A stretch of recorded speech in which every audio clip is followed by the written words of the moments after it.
तो दोस्तों आज की वीडियो में हम लोग बात करने वाला है direct second year engineering admission process की जो आगे की प्रोसेस है वो कैसी है। दोस्तों मैंने एक वीडियो बनाया था जिसमें मैंने आपको कहा था कि ई स्क्रूटिनी मतलब क्या होता है। आप ये वीडियो जाके चेकआउट कर सकते हो। फिर उसके बाद मैंने फिजिकल स्क्रूटिनी क्या है उसके बारे में भी एक वीडियो बनाया था, तो आप ये भी वीडियो जाके चेकआउट कर सकते हो क्योंकि आगे की प्रोसेस इसी के ऊपर बेस्ड है। तो अगर आपने ये वीडियो देखनी है तो आप पहले वो वीडियो जाके चेकआउट कर सकते हो। फिर उसके बाद मैंने एक अगला वीडियो बनाया था जिसमें मैंने आपको सारे कैंडिडेचर टाइप्स एक्सप्लेन किए थे, जैसे कि टाइप ए क्या होता है, टाइप बी क्या होता है, टाइप सी क्या होता है, टाइप डी है, टाइप ई, फिर उसके बाद ऑल इंडिया कैंडिडेट्स। तो उसके ऊपर भी मैंने एक वीडियो बनाया है जो आप यहाँ पे चेकआउट कर सकते हो। उसकी लिंक भी आपको आई बटन में आ रही होगी, तो अगर आपने वो भी वीडियो दिखानी है तो वो भी वीडियो आप जाके चेकआउट कर सकते हो।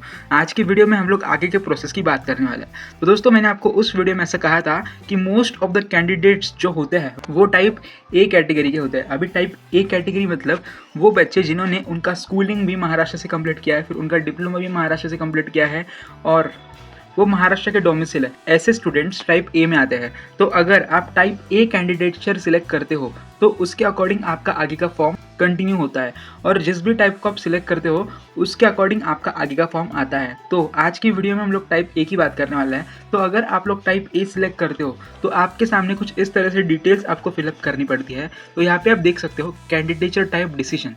सबसे पहले आपको यहाँ पे दिया है टाइप ऑफ कैंडिडेचर, यानी कि आप इस टाइप के कैंडिडेट हो, यहाँ पे मेंशन किया गया है। ठीक है, your type of candidature is Maharashtra candidature type A. तो अगर आप टाइप ए कैटेगरी के स्टूडेंट हो तो आपको इतनी डिटेल्स भरनी पड़ेगी। तो यहाँ पे आप जैसा कि देख सकते हो, सबसे पहले आपको select the district from which candidate has pass the assessee. ठीक है, आपने कौन से डिस्ट्रिक्ट में से आपकी एसएससी पास की है वो आपको यहाँ पे सिलेक्ट करना होगा। फिर उसके बाद select the district from which candidate has pass diploma. आपने डिप्लोमा कौन से डिस्ट्रिक्ट से कंप्लीट किया है ये आपको यहाँ पे सिलेक्ट करना होगा। देन उसके बाद आपको आगे देखने को मिल रहा होगा योर इंस्टीट्यूट इज, आपने कौन से इंस्टीट्यूट में से आपका डिप्लोमा कंप्लीट किया था वो आपको यहाँ पे सिलेक्ट करना होगा। अब ये ड्रॉप डाउन जैसा है तो आपको यहाँ पे ऑप्शंस दिए जाएंगे, फिर उसमें से ही आपको सिलेक्ट करना है कि आपका कॉलेज कौन सा था डिप्लोमा का। फिर उसके बाद आपको यहाँ पे यो इंस्टीट्यूट टाइप, यहाँ पे आपको इंस्टीट्यूट टाइप में आपको ये देखने को मिलेगा कि आपका जो इंस्टीट्यूट था, आपका जो डिप्लोमा का कॉलेज था वो एमएसबीटी से एफिलिएटेड था या फिर वो ऑटोनॉमस इंस्टीट्यूट था। अभी ये जो है ऑटोमेटिकली आ जाएगा। ठीक है, तो इधर आपको ये जानने की जरूरत नहीं है कि आपका जो कॉलेज है वो एमएसबीटी से एफिलिएटेड है या फिर ऑटोनॉमस कॉलेज है, वो ऑटोमेटिकली फेच कर लेगा सिस्टम। और एक बात, अगर आपने आपका डिस्ट्रिक्ट सिलेक्ट कर लिया है बट फिर भी आपकी लिस्ट के अंदर आपके कॉलेज का नाम नहीं आ रहा है, तो यहाँ पे आपके लिए इंस्ट्रक्शन दी गई है। इधर ऐसा मेंशन किया गया है कि अगर आपके कॉलेज का नाम लिस्ट के अंदर नहीं है तो आपको any other institute in Maharashtra not affiliated to MSBT but approved by state और सेंट्रल गवर्नमेंट, ये ऐसा सिलेक्ट करना होगा जैसा कि यहाँ पे मेंशन किया गया है। ठीक है, आप ये पढ़ सकते हो चाहे तो। फिर उसके बाद आगे अगर आप देखोगे तो यहाँ पे आपको एक नोट दिया है, you are required to submit any one of the document given below as your type of candidature a. तो आप ए टाइप के कैंडिडेचर हो ये प्रूव करने के लिए आपको एक डॉक्यूमेंट अपलोड करना पड़ता है। अभी यहाँ पे 3 डॉक्यूमेंट्स हैं। ठीक है, अभी ये बहुत ज़्यादा इंपॉर्टेंट पार्ट है।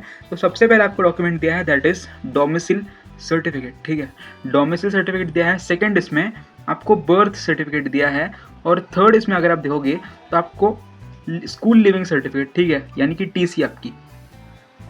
तो यहाँ पे आपको ऐसा मेंशन किया गया है कि आपको इन तीनों में से सिर्फ एक ही डॉक्यूमेंट अपलोड करना है। ठीक है, अभी इन तीनों में से एनी वन आपको अपलोड करना है जिसमें ऐसा मेंशन होना चाहिए कि आप महाराष्ट्र स्टेट कैंडिडेट हो। अब ये इंपॉर्टेंट पॉइंट है। ठीक है, यानी कि डोमिसाइल अगर आप दे रहे हो तो उसके अंदर ऐसा मेंशन होना चाहिए कि आप महाराष्ट्र के कैंडिडेट हो, या फिर अगर आपके पास डोमिसाइल सर्टिफिकेट नहीं है और आपके पास बर्थ सर्टिफिकेट है तो अगर आपको बर्थ सर्टिफिकेट देना है तो आपके बर्थ सर्टिफिकेट के ऊपर ऐसा मेंशन होना चाहिए कि आपका जन्म महाराष्ट्र में हुआ है। ठीक है, या फिर अगर आपके पास बर्थ सर्टिफिकेट भी नहीं है, डोमिसाइल सर्टिफिकेट भी नहीं है, बट आपके पास टीसी है यानी कि स्कूल लिविंग सर्टिफिकेट है, और अगर आप स्कूल लिविंग सर्टिफिकेट ही अपलोड करना चाहते हो तो उसके ऊपर भी ऐसा मेंशन होना चाहिए कि आप एक महाराष्ट्र में बॉर्न कैंडिडेट हो।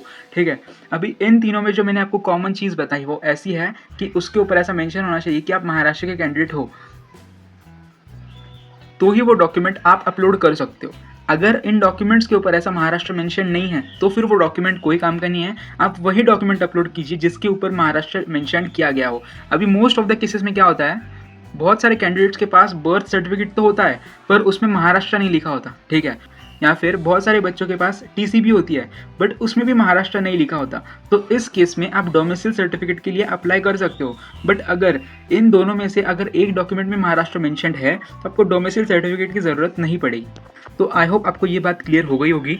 तो यहाँ पे आपको सिलेक्ट करना है कि आप कौन सा डॉक्यूमेंट अपलोड करना चाहते हो, ठीक है। यहाँ पे आपको ऑप्शंस देखने को मिल रहे होंगे, तो यहाँ पे आपको बस टिक करना होता है कि आपके पास कौन सा डॉक्यूमेंट अवेलेबल है और आप कौन सा डॉक्यूमेंट अपलोड करना चाहते हो।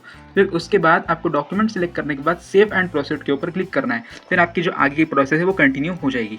तो दोस्तों यही थी कुछ इंपॉर्टेंट बातें जो आज की वीडियो में मैं आप लोगों को बताने वाला था। अभी सेव एंड प्रोसीड करने के बाद आगे की प्रोसेस क्या रहेगी वो आपको आने वाले वीडियो में पता चल जाएगी, इसलिए आपको चैनल को सब्सक्राइब कर देना है, व्हाट्सएप ग्रुप ज्वाइन कर लीजिए क्योंकि एडमिशन से रिलेटेड सारी अपडेट्स आपको व्हाट्सएप ग्रुप के अंदर मिल जाएगी, इसलिए आपको व्हाट्सएप ग्रुप भी ज्वाइन कर लेना है। तो मिलते हैं आने वाले नए वीडियो में नए अपडेट के साथ।